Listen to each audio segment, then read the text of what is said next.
আসন্ন ভারত টেস্টে আবারও দল থেকে বঞ্চিত হলেন ক্রিকেটার নাসির হোসেন।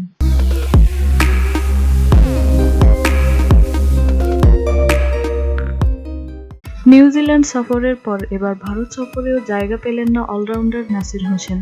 আসন্ন ভারত টেস্টের জন্য 15 সদস্যের চূড়ান্ত দল ঘোষণা করেছে বাংলাদেশের ক্রিকেট বোর্ড বিসিবি। সেই দলে এবারও জায়গা হলো না নাসির হোসেনের। দলে নতুন করে ডাক পেয়েছেন wicket keeper batsman Liton Kumar Das ও পেসার শফিউল ইসলাম। আর বাদ পড়েছেন নিউজিল্যান্ড সিরিজে থাকা tiger cutter master Mustafizur Rahman. এছাড়াও বাদ পড়েছেন পেসার রুবেল হোসেন, নুরুল হাসান সোহান ও নাজমুল হাসান শান্ত। এর আগে 30 সদস্যের প্রাথমিক দলে ছিলেন নাসির।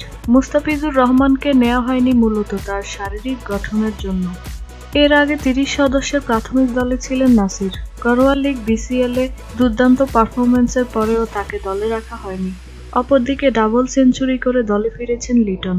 অলরাউন্ডার হিসাবে জাতীয় দলে প্রায় 5 বছর আগে অভিষেক হয় নাসির হোসেনের।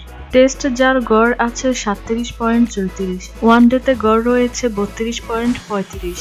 সেই হিসাবে অভিজ্ঞতাও কম নয় নাসির হোসেনের। তবুও বিসিবির সিদ্ধান্তেই বাদ পড়লেন নাসির হোসেন।